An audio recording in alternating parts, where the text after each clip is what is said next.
Alright, hello everybody. Yes, it's your good friend Pozzible here, and I'm starting a new process. Back in the day, even to this day, I had a bunch of regular review things I kind of did. I did the next batch, which I do every Wednesday. I do Forgotten Classics, and I once started off with, now stop that, a list of movie cliches that just have got to go. But that said, I'm starting a whole new program here with the mindless musings of Possible. Here I am just going to basically state various subjects that are just on my mind at the moment. You need to understand that today's show is going to be based on the similar shows of 2013. Now, we all know about sequels, we all know about remakes, but there's one thing people don't talk about enough when it comes to Hollywood, and that is similar shows. Now, these are shows that have the exact same storyline, or exact same plot points, or exact same, theme, as opposed to just genres and stuff like that.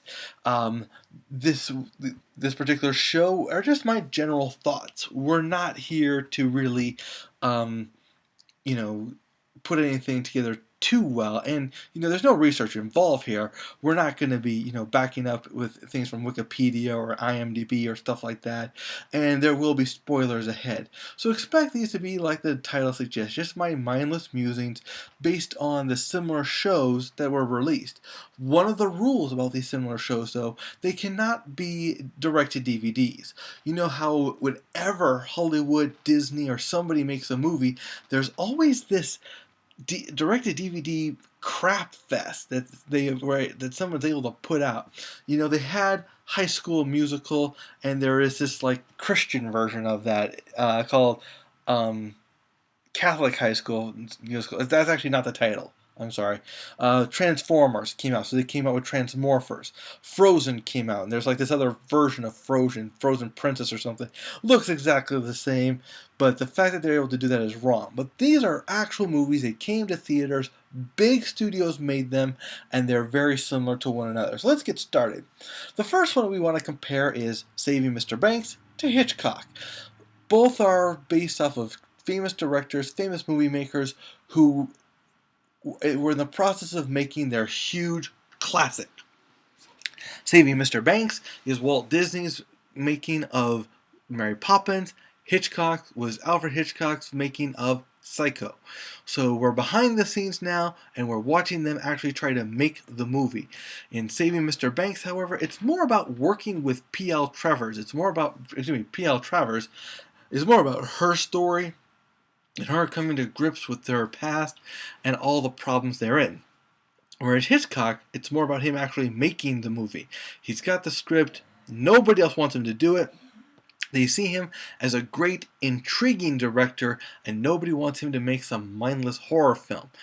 Even to this day, horror films are considered mindless and simple, and you really don't make a name for yourself until you get out of horror. For example, Tom Hanks.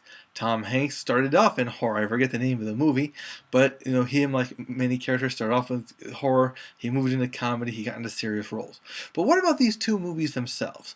You've got here a bunch of flashbacks in Saving Mr. Banks, whereas Hitchcock is more straightforward. And one thing I am going to take away right away is first the idea of the talent. Both had extremely talented actors, with Emma Thompson and Tom Hanks on the left, and Anthony Hopkins and Helen Mirren on the right. So I can't judge them by the talent. I'm also not going to judge them based on historical accuracy. Very little is known about what really happened in those things. I'm sure there are plenty of history books written. I believe both of these are based off of one history book somebody wrote.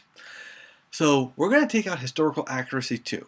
We're going to take only just his entertainment value of these shows. So I got to give it to Saving Mr. Banks. It was funny, it made me cry, and believe me, I do not cry at movies, but there was something really sweet about watching Emma Thompson's P.L. Travers be such a tough cookie to crack, but when she finally does crack, it's a beautiful thing. The actual title, Saving Mr. Banks, is about Mary Poppins, what the true story was about. It wasn't about Mary Poppins saving the children, it was about the Mary Poppins saving their father, who was Mr. Banks. Mr. Banks modeled after her own father.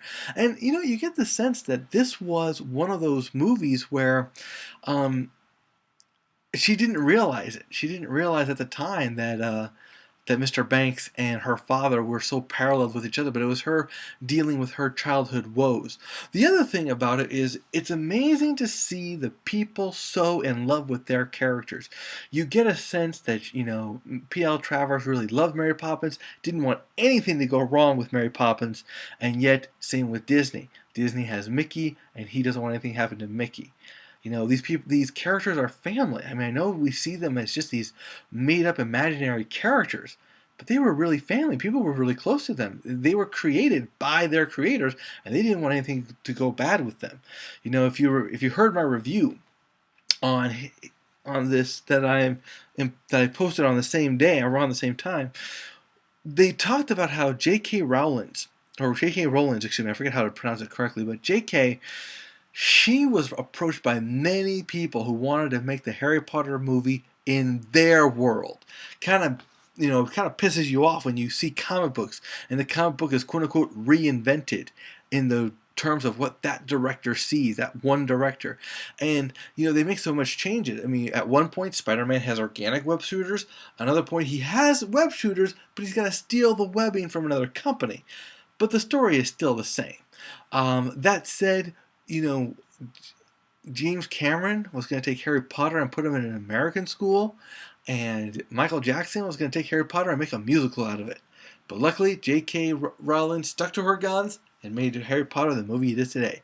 All right, next up, Olympus Has Fallen versus White House Down.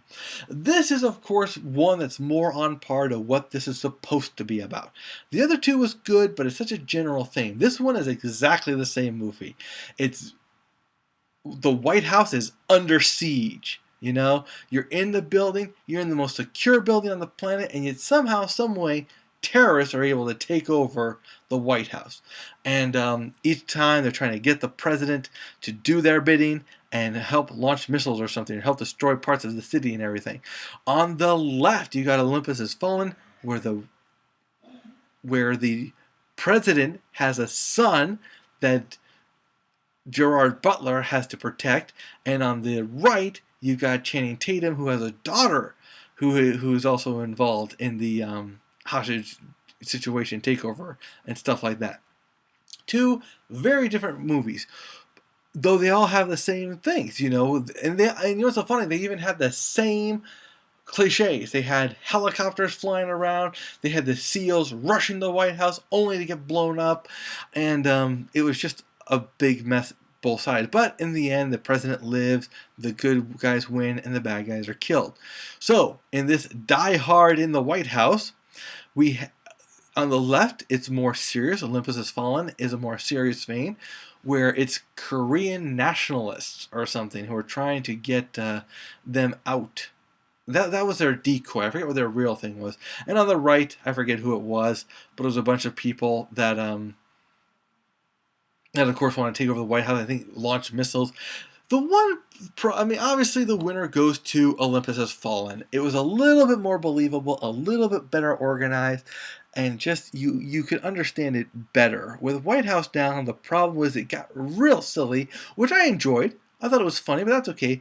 But at the end, it got really silly with the lit girl doing her flag waving to wave off the American troops. And yes, some fighter pilot flying in at incredibly fast speeds is not going to fire his missile because the little girl is doing the American flag routine. How he saw that, I'll never know. These guys are too far away. This isn't one of the things I remember about Pacific Rim. When Pacific Rim came out, the fighter pilots were saying, we don't fly close enough to monsters or to our target to ram into. They don't have to be within point-blank range of a target to drop their bombs. They can do it for 20 miles away, 10 miles away, as far away as possible. So I thought that was kind of an interesting little ploy there. Olympus Has Fallen does have one big problem, though. They killed Ashley Judd way too early with no flashbacks. It's great seeing Ashley Judd. She was beautiful as the First Lady. Aaron Eckhart did a great job as the President, as a embattled president who had to take care of his child and at the same time has to deal with the loss of his wife. So that's why that movie wins. What do you think? What are some between similar movies? Which movies did you like and not like this year? Superhero movies could be one, but it just doesn't have the same vein. If you were trying to do like Thor versus Iron Man 3, I understand where you're coming from, and that could belong here, but it's not similar enough for me to justify the list, even though I did Saving Mr. Banks and Hitchcock. It's one of those questions that I've always had when it comes to the movie theaters, and that is, how do they make these movies so much the same? They're so similar. You've got White House Down and Olympus Has Fallen all in the same year. You got Mr. Banks and Hitchcock all in the same year. That's not expected. Okay, you'd expect them to put some distance. For some reason, they put them too close together. But when it comes to superhero movies, let's face it, we expect our superhero movies once every few months, and definitely every summer for right now, until something happens, and maybe one day, somehow, some way, they stop making money, and they'll move on to other things. They're trying to bring in the tween universe. The Hunger Games and Twilight have inspired people to try Divergence, Mortal Bones, and other such movies. So we'll see how that all plays out in the end. Hey, thanks for listening. We will see you guys later, and take care.